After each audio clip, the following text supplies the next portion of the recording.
Trump's playing a hella dangerous game, man. He's pressuring his own allies to set up their factories in America, to put all their savings in America so that it benefits him. And he's willing to use the carrot and the stick in order to do this. He's offering them certain carrots for those countries that set up their factories in America. He's offering them massive tax credits, really low regulation, and he's offering them cash back as well on certain machines that they buy. He's making it very easy for them to set up in America. But the problem for Europe is that American workers cost 2 to 3 times higher than workers in, say, China or Vietnam. For 40 years, they've been used to setting up factories in Asia. So to now go and set up in America is going to be super expensive for them. And, you know, I'm always an optimist. I always like to think that there's some AI innovation around the corner that's going to come and make everything cheaper. I'd like to keep one eye on those things. But right now, even with everything Trump's offering them, it's still very difficult to do this. As well as the fact that within 3.5 years, another US leader could come in and change everything. The Europeans are playing a really tricky game now. Trump's already had quite a lot of success with countries like the UK, Japan, South Korea, and Taiwan. There are frustrations with the South Korean one, but generally speaking, the trajectory looks like it could be quite positive. Regions like Europe and then countries like India are a little bit more hesitant to throw all their eggs into the American basket, and I'll explain what I mean by that later. I'm going to start with the UK, who seems to be in some ways benefiting the most from Trump's America, because Trump's America is the one that's now investing £150 billion in them. This does come with some conditions, but it comes at a time in which the UK desperately needs the money. The charge is being led by American tech and private equity. I'm going to start with private equity, the biggest company being Blackstone, which is investing £100 billion in the UK. And you've got to take this with a pinch of salt, because companies like Blackstone, yeah, I'm not saying everything they've done is bad. I mean, they've had some success stories as well.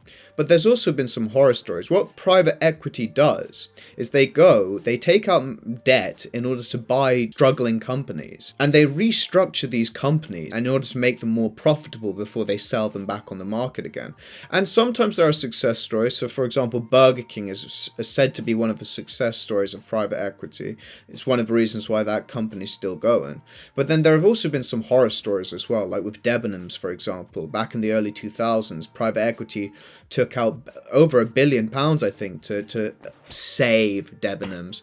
Well, the reality was they kind of just pocketed that money for themselves and left Debenhams to rot. I'm simplifying, but that's basically what happened. So you got to be careful with private equity. Again, not saying it's all been bad. Some of it's actually been good, but you got to watch out for it. £31 billion being invested by tech titans as well, so Microsoft, OpenAI, Nvidia, and so on. This is a positive development. It's going to help UK AI a lot. You know, the UK is one of the most booming. After China and America, UK is the most exciting place in the world for AI. We've got some of the top universities in the world. I've got some statistics up here. As of 2022, 42% of all graduates in the UK completed STEM disciplines, which is significantly higher than many other OECD countries. I think that's the main reason why the US is investing in the UK, because it is a pool for talent. We've got some of the best universities in the world. It's so important to note that Trump doesn't mind the UK in ways that he minds a lot of other countries, especially in Europe. You know, I think one of the main reasons is the trade balance. You know, UK is one of the few countries America actually has a trade surplus with, which may have given Trump reason to like the UK. Remember, this is an opportunist first and foremost. But he does also talk about his mum a lot and the fact that she's originally from Scotland, and he seems to have some affection for the UK. It's like the ancestral homeland for a lot of Americans as well. You've got to bear that in mind. Again, identity factors are secondary, if not tertiary factors here, but I think they are to some extent factors. You've got to think what the tech titans are getting out of this investment though, and I think a lot of it will come with leverage. Okay, so when they invest in the UK and they create thousands of jobs and turbocharge our AI industries and provide all these opportunities, it gives them leverage over the regulators and the lawmakers, okay? So once they've invested all these billions into the UK economy, it becomes very difficult for regulators to put excessive regulation on them, if you understand what I mean. From a more technical side, this is quite an interesting story because you've got Microsoft making a bit of a comeback. For a long time, Microsoft was a bit of a dormant company. Not dormant, I mean, it was still a $1 trillion company, but you know, Microsoft of the 2010s was not Microsoft of the 1990s. And now under Nadella, it's making a comeback. It's doing really, really well. It's got partnerships with both OpenAI and Anthropic. They're making a lot of great innovations in cooling technology around their data centers. And now this £22 billion pound investment in the UK makes them serious contenders for UK businesses. You know, Microsoft has Azure, which is the cloud infrastructure, right, which UK businesses rely on to store data on. And for a long time, UK businesses have been mostly relying on AWS, which belongs to Jeff Bezos' Amazon. But now with this £22 billion investment, a lot of them might start moving towards Microsoft's Azure, which is Nadella completely outdoing Bezos here. So if we're to accept that the UK is gradually becoming quite subject to US terms and conditions, then yeah, like UK's got a short-term win here. Trump's also establishing great ties with the Gulf states. So earlier this year, he went to the UAE, Saudi Arabia, Qatar, and he managed to secure massive investments from those countries. You know, Saudi Crown Prince bin Salman of Saudi Arabia has agreed to invest over $600 billion in the US economy. And this is going to be used for energy infrastructure, AI data centers, and it's going to be placed in various tech companies like Google and AMD as well. This should secure Saudi Arabia with the chips they very much need. When going to the UAE, they covered the Burj Khalifa in American flag colors. Okay, they really gave Trump a king's welcome, and Trump agreed to build the biggest AI data center outside of the US in the UAE. The UAE has agreed to invest $1.4 trillion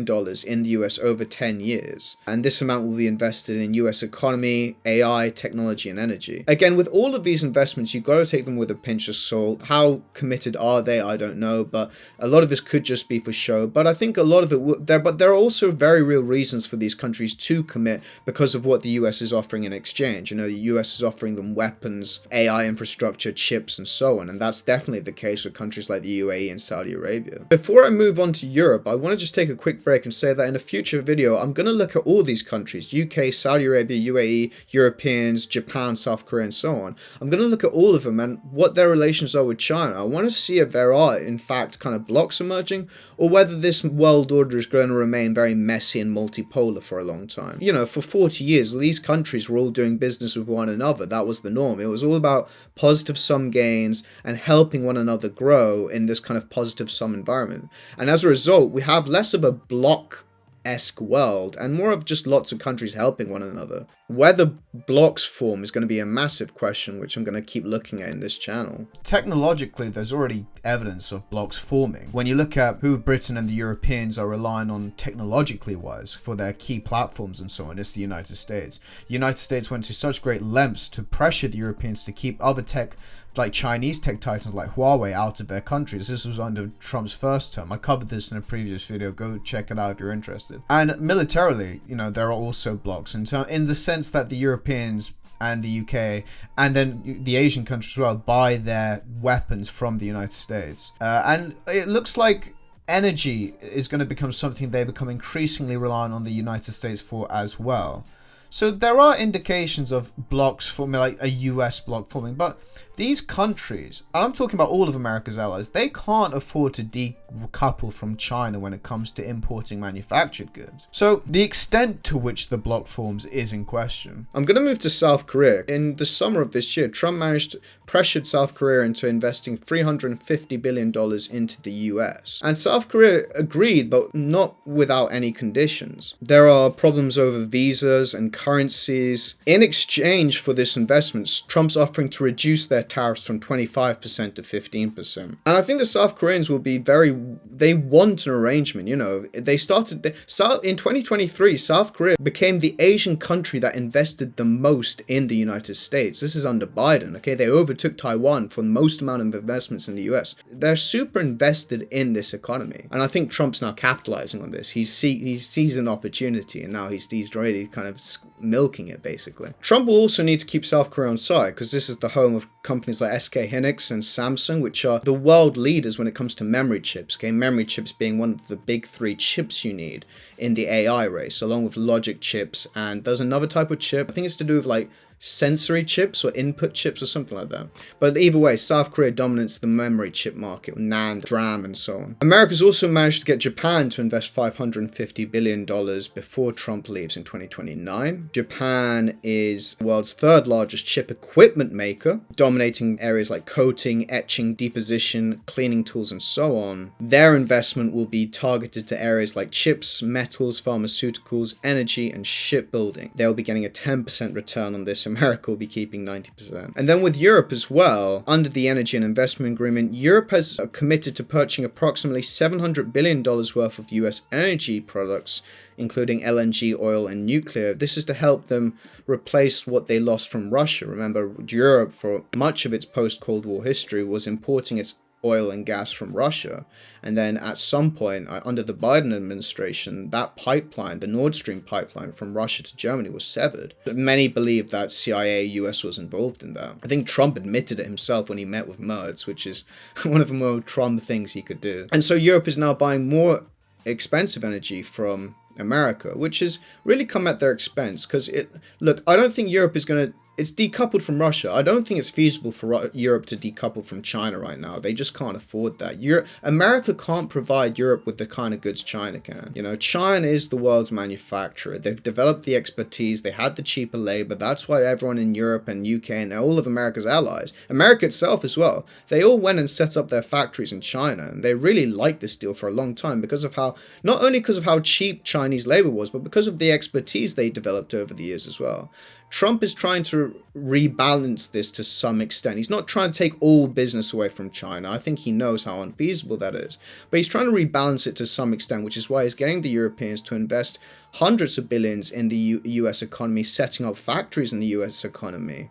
And the Europeans may have to go along with this because Trump is pressuring them with carrot and stick and so on. Again, he's offering them reduced tax, he's offering them reduced regulations, and he's putting tariffs on anyone who doesn't do it as well, which is another reason why the Europeans may agree to it. They are contemplating it. In this article by Reuters, they're contemplating it. Trump is also demanding that Europe place tariffs on China. It's no wonder why they're reluctant. I've shown you in previous episodes just how dependent Europe is on China for trade. And Europe is now trying to do what India kind of did, which is swinging back towards China just to entertain talks with them, see whether they can keep good relations if the US keeps treating them disrespectfully. But there are commitments there. They do want to keep access to the US market. The question is, how far is Trump going to go with these allies? As things stand, he's not pressuring the allies to necessarily drop China. He's just demanding that they invest more in the United States, which I think a lot of them are willing to do in order to keep access to the US market. We're not in some kind of you're either with US or China yet. There still seems to be space for both. Trump is managing to get concessions out of his allies. Not with everyone. So for example, India did that thing where they swung to China. But even India, I think India's hesitant to align too closely with China. And they're in a lot of agreements and arrangements with the United States in matters like security, for example. They're very tied to the United States, Quad and so on. They're in an arrangement with Japan, Australia, and the US. I covered this in a previous video, so if you're interested in US-Indian relations, check that one out as well. Guys, I took it a little bit easier this week. I've been working on a lot of other stuff. This is great because it gives you, I was going to say how well the US is doing. It's doing well in the short term at least. It's getting a lot of quick wins. Whether this will be advantageous to the US in the long term remains to be seen. But right now, Trump is definitely making a big show of all the deals he's making and all the concessions he's getting. Guys, many thanks for watching. If you've gotten value out of this video, then do give a thumbs up. If you're new here, subscribe. World Order covers all things geopolitics, macroeconomics, and tech. Thanks again, and I'll see you all in a future episode. Take care. Bye-bye.